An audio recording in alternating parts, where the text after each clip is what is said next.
Welcome back to our studio. If you didn't join us earlier, my name is Elling Hamso. It's the lunch break now, and we've brought a couple of the speakers here to have a little chat with them. We've got Malgosia Bartosik. Hello. She leads the event and membership department of European Wind Energy Association. And then we've got someone all the way from India, Monimita Sarkar. Hi. Hello. That's a long way to travel.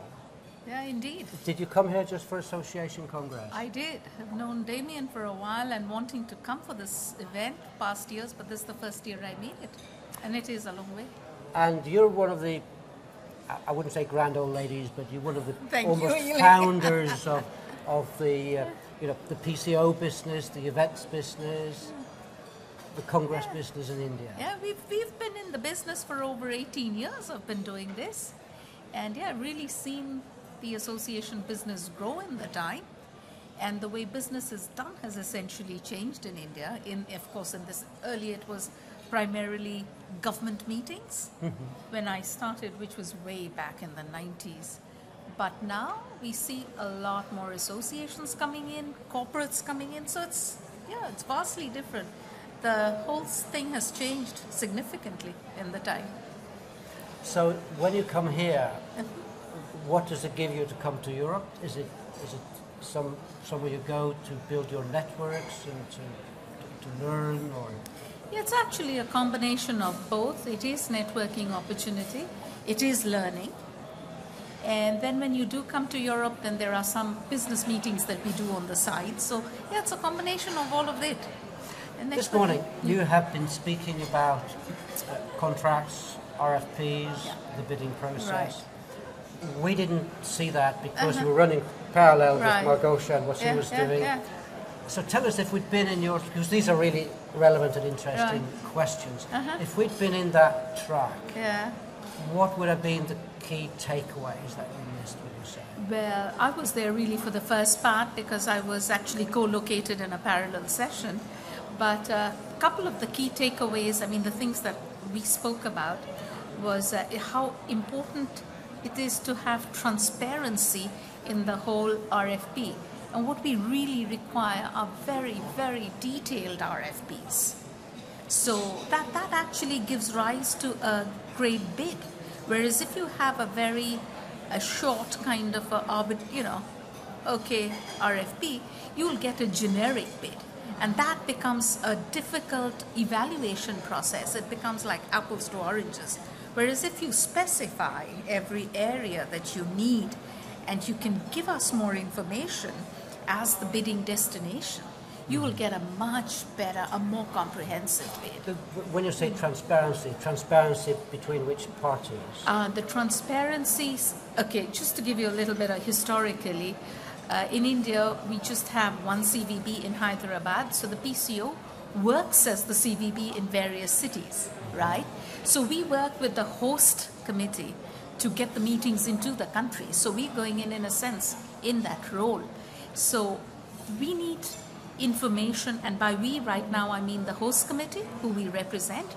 So we need, clarifications on things like, what is the association's objectives for bringing a meeting to a place? Is it just the bottom line, that you have a very good deal, you get good rates, therefore profitability is high? Or are we talking about growing memberships? Are we talking about education? And possibly are we also talking about scientific innovation in a particular area? In an emerging destination, for instance, if you're talking about scientific innovation, how does that impact? So those are the things that we would like to bring to the table. So if we have bids telling us what is the association's primary focus in holding a meeting in a particular destination. So what you're saying is, tell us everything and don't try to think that you should only tell us what we need to know. Yeah. So that's one thing, right. Openness and completeness and detail. Yeah. And then secondly? And actually, to just a little more on that, we need financial detail. So we need to know what kind of budgets. We need to know whether, the host society gets any startup seed capital, gets any money, what is the profit share mechanism, because all of that then becomes part of the bid document that we present on behalf of the client. So you need to know. We need to know. That's the thing. Firstly, you need to know everything. Yeah. There's not too much information. Yeah. There's not too much detail. Right. And then what else is a key takeaway from this morning? The key takeaway is, I guess, negotiation. How to negotiate. And here is a very, we're sort of sitting in the center, because at one end we negotiate with the venue, we negotiate with the hotel, and on the other hand, we also negotiate with the client, which is the other party really on the other side. So it's sort of a fine balance. But to create a bid, very important to have excellent hotel rates, like we all know, because we are in competition. It could be with a destination which is significantly cheaper than us. For instance, if we were doing something Mumbai to Kochi, if Mumbai was bidding and Kochi was bidding, now we know that Borneo is going to be cheaper. Negotiation in India is probably quite different from negotiation in Central Europe. I imagine so. I haven't done business in Central Europe. I know there is a session later tomorrow on multiculturalism. Yeah, actually, that session was today. Oh, was it? And I was speaking on that one. Okay. Yeah. So you're right on that. Yeah. So negotiation is actually very, very different, and it could be a little long drawn out, but it happens. Yeah. And you really need to know what is the culture you're negotiating in and what are the parties you're negotiating with. Do your homework on negotiation. Yes. Yeah. Anything else we would have taken away if we were there? Well, they did speak about subventions. I wasn't there at that time. Yes. But yes, incentivizing. How do you incentivize the association, even the international body? For instance, sometimes the international body will come because, again, like I said, there could be membership growth. We could potentially in India have the other SAARC, SAARC is the South Asian region. Yes. The other countries from the South Asian region participate, because it's very expensive for people to travel to Europe, to travel to a North American destination. But if it's in the region, you get a lot more regional participation. So some of those things are very interesting. And you're nodding, Malgosia, you recognise these points. Yeah. So you were in the track, which was essentially the commercialisation of congresses. And would you like to make any comments to some of those things that you said? Yes, I think that you mentioned transparency, and you mentioned transparency with the focus on the organizer. I think it's also important on the other side that and that shouldn't be underestimated. The organizers sometimes they are very surprised with some hidden costs. Hidden costs, or just you might not hide it, but we were not aware as the organizers. So I think the transparency and communication is really important on both sides. It's absolutely. I agree with that, and. That's why over-specification is never a bad thing. Yeah. So when you over-specify, the budgets you will get will necessarily be very, very clear. Yeah. Because it's so detailed, if you can break down the AV, for instance. And that's part of the commercial success. Tell us a little bit more. Malgosia, we did watch your panel and your presentations. You were lovely on stage. I could tell you were... That's a trick to make me feel more... No, but I could tell you were enjoying yourself up there, right? Yes. Yes. And I hope the participants also enjoyed my presentation. Yes. They could take something out of it. But there were several presentations. You had the panel discussion. From your own or from what you heard, what would you say was the key point? If I was going to just take away one thing from your session this morning, what was the key message? I would say ask questions. Don't do things as you've been doing historically, as you've been always doing it, and just take it for granted. Ask questions. Why are you doing it? And challenge it and see if you can do it differently. The world is changing. The members are changing. Everyone is facing different problems, and they have different expectations. And if you just do things as you've been doing it for ages, it's not going to be successful. So I think ask questions is very important to make sure that you actually come up with a format that is the most suitable, given the context, given the new financial situation, given the new expectations. So I would say that's a key. Everything. Challenge everything. Well, I was intrigued by your story, how you turned disaster. Well, it was the disaster that made you start asking the questions. In fact, it reminded me, there's a Norwegian saying that adversity teaches the naked woman to spin wool. And that came to my mind as you were talking, when you have to find solutions. Yes. And you really found a lot of things that you could do. I have to say that with our congresses, we are quite privileged. It's always challenging because there's always something happening. I remember once I had an interview in one magazine, events magazine, and they've called it the most unlucky congress in the world. So, but we always manage we know exactly what we are doing and what we have to do to make it successful. And I think this is always, we always learn our lessons, but we always somehow prepared. But there will be always something that we wouldn't be able to foresee before, even if we did 1,000 of risk analysis. Now this commercializing your congresses, and there's been other session on pricing, we're going to have that later on, I think. Is this becoming more and more important because of the difficult times? Is the role of the Congress as a source of funding becoming increasingly important, generally speaking? Yeah, it is. It is. The role of the Congress, as we know, the annual Congress or the biennial Congress, actually funds the association, right? Yeah. A large part of the funding for the organization, for the association, comes out of these meetings. I can't say entirely that you would know. Well, you told us. What was it, 60% of the funding? It's more than 50%. More than 50%, yeah.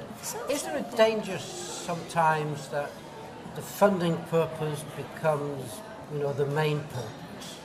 And that is there always alignment of the need to generate funding and the need to fulfill the mission of the organization, to provide the education for the participants and so forth? Is there sometimes a possible conflict? I have met organizers and associations, international associations, who are looking to taking meetings out, knowing very well, and maybe because they're a little wealthy, some of these associations, they have built up a corpus. Okay. Because now they are saying, we want to be out there. And money is not the primary aim. Well, so they're the lucky ones. They may be the lucky ones. Yeah, they're saying that is not the only thing that is currently driving us. So they can certainly, they can afford to focus on their mission. Yeah. So membership and education, new areas, cutting edge technology. From what you see, Malgosia, is this something that is an issue with you sometimes? Well, it can be very risky, and it can be a very big issue if you do it wrong. I think if your objective as an association is to make profit, well, that's wrong. That's a wrong objective to start with. So I think you need to make profit. Of course, you need to make profit because for most of the associations, that's where the most of the revenue is coming from, and you need it to finance the activities of the association. But you are not going to make profit if that's your only objective. The objective should be to serve to your members, to serve to the participants, and make a profit. So first you need to deliver and make sure that you deliver, make sure that they have the highest return on investment, that you offer them opportunities to basically get the high return on investment, and then you make profit. It has to be that way around. It cannot be the other way around. Always. I'm going to do a little change of topic now. We're going to say thank you to Monimita. Thank you for joining us. Thank you very much. We're going to bring someone else on in your place. Okay, thank you very much. Our keynote speaker this morning, Milton Sousa. Have we got him hovering nearby? Milton, if you join us, please. Hi. Milton Sousa. Hi, Malgosia. So we all listened to your intriguing presentation this morning. Someone from outside of our industry, from outside the association world, taking a look at who we are, what we do. Very interesting indeed. Yesterday, I happened to ride with Malgosia from the airport in the bus to the hotel, and guess what we talked about? We talked about leadership of all things. So then I thought I'd bring the two of you together and let's have a little chat about leadership. Everything rests on leadership, doesn't it? And the congresses that she does, 10,000 people, and you can imagine all the 20 staff, but that's nothing when 10,000 people are coming together. All the subcontractors, the venues, the technology, everything. let's ask you first, Malgosia. Is that a piece of cake, or is that a big leadership challenge every time? It's always a challenge. It's always a challenge, but it's a challenge combined with passion. It's my passion with the right objective. Of course. With the right objective, because that's what you highlighted at your panel and at your keynote. And I agree with that. You need to have a right objective, and then if you can merge it with passion, then even if it's not a piece of cake, you still enjoy it. You enjoy it, and you can get people on board. Well, I think if she enjoys it, doesn't that mean she probably does it well? Of course, that's the first base condition for a good leader, is that they enjoy actually what you're doing. But actually, I've been lucky, if you want, to think about leadership, but also to actually, as an executive director of the Estoril conferences, I also run the congress myself. Okay. So I've learned to experience leadership from that point of view as well, and it helped me kind of lose the illusion that you could be this idealistic leader that inspires people all the time. There's a bunch of really hands-on operational work that needs to happen, and a great leader learns how to move between that inspirational side, but at the same time making sure that things actually happen. And there's a transactional element to it, if you want, there's a management element to it, and there's an inspirational element to it. Yes, because leadership is all these things. It's a strategic leadership. It's making sure that you have the tools, you carry the water to the people, you have the systems, and your project management and the quality assurance, and then there's the people management. No? Yeah. Malgosia. I took some notes during your keynote, and what I really liked what you said was about volunteers. You know, when you think about volunteers, you normally think that, especially in the corporate, you say you need some free resources.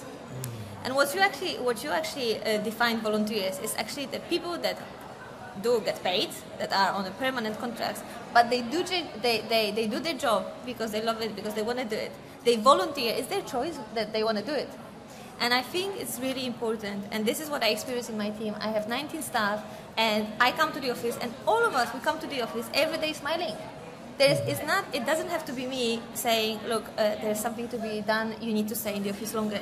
Can you make sure that you check your emails during your holidays? They do it, and it doesn't feel like they are doing it because they know that they will get bonus. No, since 3 years we didn't have bonuses. Even it's linked to many different reasons, but it's not. It's the main driver is the fact that they chose to do it themselves. They want to do it. So yes, I thought but that they was probably very... did have bonuses. They did. They had an everyday bonus. Exactly. In good management. Exactly. That's the intrinsic. That's what I would like to think. Yes. No, absolutely. I think that's the sign of a great leader is indeed that if people actually, if you look at what Greenleaf has written about servant leadership, he says actually the measure of success of a leader is indeed in the end, if you see people growing, if you see people improving, if you see people learning, becoming more than what they thought they could be. That's the sign that you're actually doing a great job. Because then, if you are able to pull that out, the people will do it for you. Yes. You don't have to tell them all the time what they need to do. Suddenly the system becomes self-managing. Ideally, if you're a great leader, the system at some point runs to a large extent by itself. Having said that, there will always be times, as we said in the beginning, where you need to intervene. So a leader is a sort of a schizophrenic kind of personality, because you need to sometimes step in and then sometimes zoom out and leave room for others. And you need to always to move between this vision, operational, being hands-on, being hands-off, and you need to move frequently between these two spectrums. So it's really, clearly a very hard job to do. Do you feel sometimes, Malgosia, that you have to intervene and you don't really have time to grow someone? You just have to go in and do it. Is that something that you feel you shouldn't have to do this? Is that a bit of a defeat every time, or will it always have to be like that? No, definitely. I wish each leader or manager had really time to get to know people first, to get to know what kind of manager they would like to have, how they like to be managed, what is motivating them. This is something that's extremely time consuming, but then it really pays off. And you know that there are some people in your staff, they are less proactive, and they feel comfortable when you told them from A to Z what they need to do. There are some that they need to do that what motivates them is the challenge. You always you put them you throw them into the deep water, and then they learn themselves how to swim. Yeah. So, but you can make a very easy mistake if you don't identify it, and then you throw them to the water. Then they sunk. But you know what Napoleon said? You know what Napoleon said about leadership? He said there are no bad soldiers, only bad officers. So at the end of the day, basically, it says you can grow anyone. Yeah? Definitely. But one thing is your own staff and your own team, and you grow them over time. But then suddenly you're managing a big system with external resources, with other companies, and they're with you maybe only for this one congress, and then it's a new team the next time. How do you exercise good management of those external resources? What is key then to make them pull with your team? I think you need to, again, I use this word engagement because I think it's very important. They need to be they need to act like extension of your team. They need to understand what are your values, what are your objectives. You need to communicate with them, and they really need to be part of the team. And but how can you make that happen? They're with you only for that short period of time. We have a lot of companies a lot of suppliers that we have long-term agreements with them, and we like to bring them. We rotate with our event, but we like to bring them with us. With the venues, of course, we rotate, and almost each year we go to a different venue. We spend a lot of time at meetings to explain them why we're coming, what are our objectives, and try to make them part of the organizational team. So that they have a very good understanding also how we work, how we like to work. It's always surprising for them how we work, because we have all our own processes. And actually, what you have to also pay attention to be flexible, because you can't then go also and impose. We work like this, and you need to accommodate. I think you also need to be flexible and work out together. Some kind of a middle solution that works for both. So it's a win-win for both. Actually, what you're saying is actually very true. There's been quite a lot of research in terms of what makes successful teams. In many cases, we're talking about a team here. And the most successful teams spend most of their time actually preparing. Yeah. So they spend actually a tremendous amount of time before the event or whatever they have to do, preparing for it, making sure that they understand each other. There are clear lines of communication. And planning for different scenarios. What if this goes wrong? What do we need to do?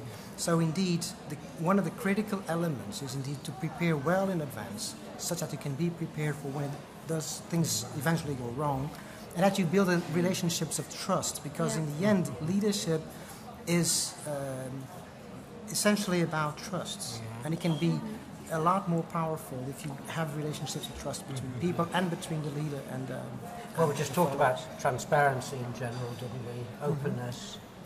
Don't assume things.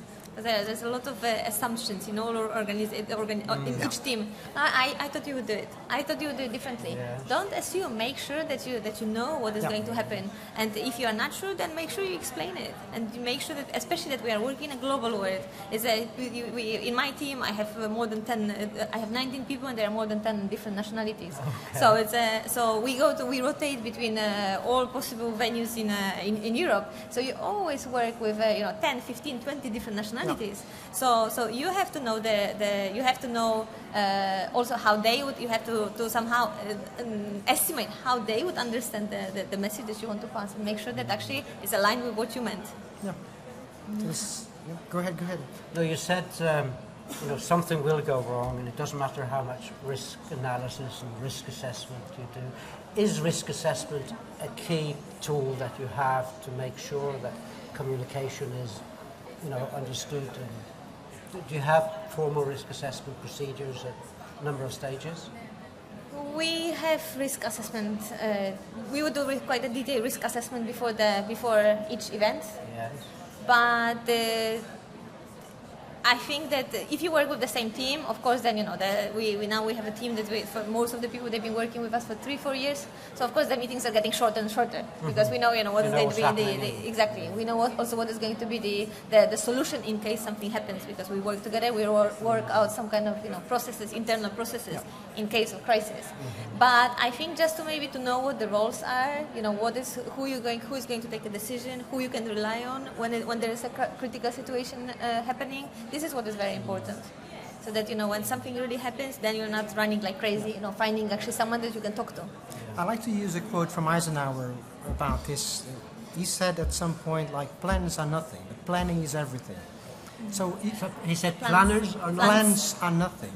Planning is everything. So you know that when you go to the battlefield, that things will go probably very different from what you planned for. Exactly. But the fact that you plan for different scenarios will allow you to be flexible and on the spot sort out things. So I think the process of planning is essential. It's more about a process than the actual plan itself.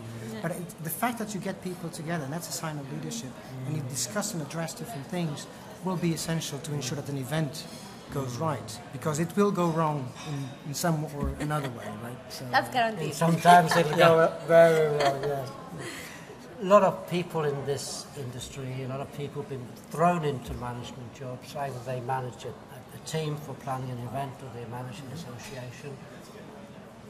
And I feel sorry for many of them because they've been thrown into something that maybe they weren't prepared for. And if I'm a manager, maybe a young manager, managing events or organizations, where would you start? If you say, I want to better myself, I want to develop my management skills, where would you start and what are the steps that you would take? I think I lived that myself, because when I was asked to do this conference, I had never organized a conference in my own life. So I had to start from scratch, from zero. What I started with, at least for me it works, and I guess it's true for most new management positions, I started off by listening and trying and trusting, not to interfere too much with the way things were operating already. I needed to believe also that the people that did this before in my team were equipped and experienced to make sure that it goes all right. So I kind of found a role in the team myself. I adapted to the team instead of trying to adapt the team to me. So I ended up doing other things that I saw, well, there's something missing here, especially in terms of the concept of the program, especially in terms of the way the team was operating together, in terms of the process, and not so much about the content or the details of organizing the conference. I didn't want to interfere with things they already knew. So I think my advice in any case to a young manager getting into something like that is really to learn how to listen. And to listen and trust. And trust. That's for me, and learn to deal with uncertainty. Embrace uncertainty. Don't try to fight it all the time. You need to be able to go with it as well. Well, that is trust, isn't it? When you don't have fingertips control with everything. Yeah. That would be my 2 cents of advice. Listen and trust. And trust. If it doesn't look right, maybe you haven't quite understood it. Yes. Rather than assuming that you can do better. Yeah. Trust. And I think this also comes down to what I was telling this morning about the servant leadership, is humbleness. Yes. That you need to have as a leader, to recognize that you might not know it all. And to accept that other people have to contribute to the team. We need to move away from that notion that a leader needs to know everything. Yes. Right? A leader doesn't have to know everything. He needs to make sure that there's a process in place where the knowledge can be pulled when it's needed. And if it's himself or someone else who has it, it doesn't matter. And if the leader is listening, he has trust. That's part of growing those Yes. people that you give the trust. And people will also feel more, empowered. And actually, one of the research I've been doing is actually about what is it that people want from leaders to make their work more meaningful. And the first thing they say is, I want to feel autonomous in what I do. So that means that the leader needs to empower me to what I do. So it's like, give me the tools, give me the training, support me when it's necessary, and then move out of the way. That's basically what it is. Amen. You agree? Yes, I agree, but also I like what you said, that the managers are those that say king is right. The leaders are those that say the right things. Do the right things. And I would expect it also from if I have young managers in my team, I would expect them to not be afraid to challenge me. And that's a very cultural thing. I have that's a very cultural thing. You know, you have some nationalities that they will never challenge you. They will never challenge you, and it's not whether they are good managers or good leaders or not. They will just not challenge you. And I really encourage to challenge the you know, if we have because this is how you grow. This is how you can develop. How you can make things better if you actually question everything. It should be done in the right way. Of course, you don't want to always disagree with your boss, but you should answer the questions. Yeah, and the timing as well. You need also to be aware when it happens. Of course, there are times also to ask questions. There are times to call for tough decisions on the spot. That do require some level of centralization. Exactly. So the leadership is also about decentralizing according to the situation. So listen, challenge, but then they need to also know who takes the final decision. You need to, the leader needs to take a decision at the end. Yes. I think those were good closing words, would I say? I think so. Thank you very much. Thank you. Both of you. Thank you very for much being with us for this little chat. Thank you very much.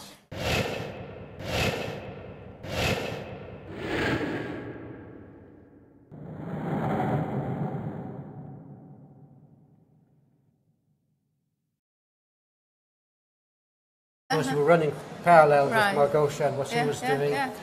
So tell us, if we'd been in yours, because these are really relevant and interesting questions. If we'd been in that track, what would have been the key takeaways that you missed, would you say? Well, I was there really for the first part because I was actually co-located in a parallel session. But a couple of the key takeaways, I mean, the things that we spoke about was how important it is to have transparency in the whole RFP. And what we really require are very, very detailed RFPs. So that actually gives rise to a great bid. Whereas if you have a short kind of RFP, you'll get a generic bid. And that becomes a difficult evaluation process. It becomes like apples to oranges. Whereas if you specify every area that you need and you can give us more information as the bidding destination, you will get a much better, a more comprehensive bid. When you say transparency between which parties? The transparencies, okay, just to give you a little bit of historically, in India we just have one CVB in Hyderabad, so the PCO works as the CVB in various cities, right?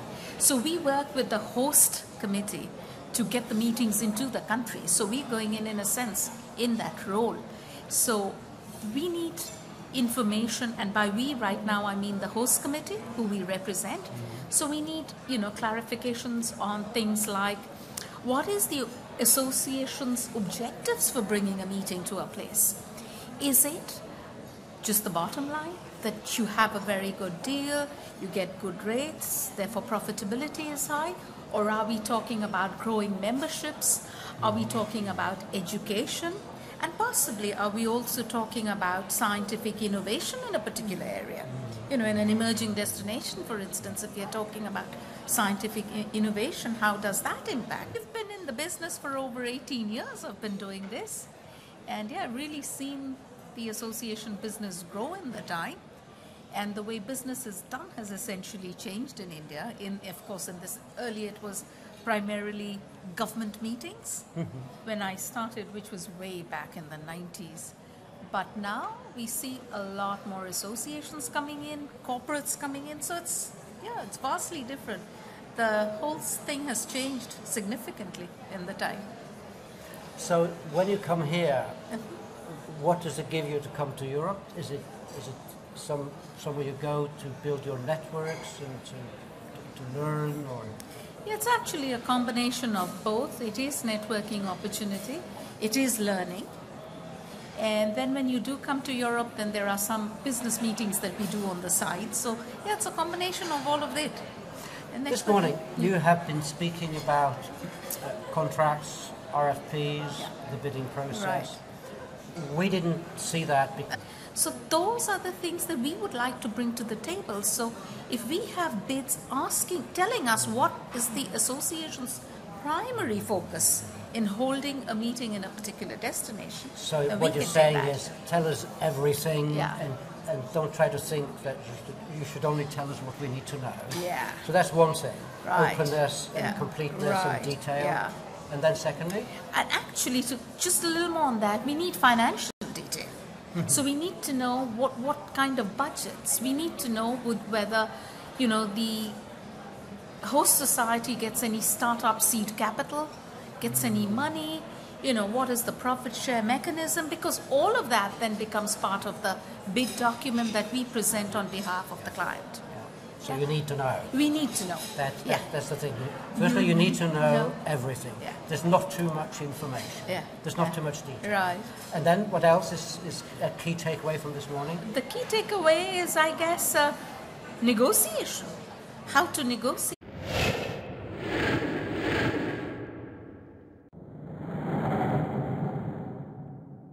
Welcome back to our studio.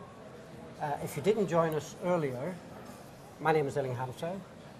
It's the lunch break now, and we've brought a couple of the speakers here to have a little chat with them. We've got Malgosia Bartosik.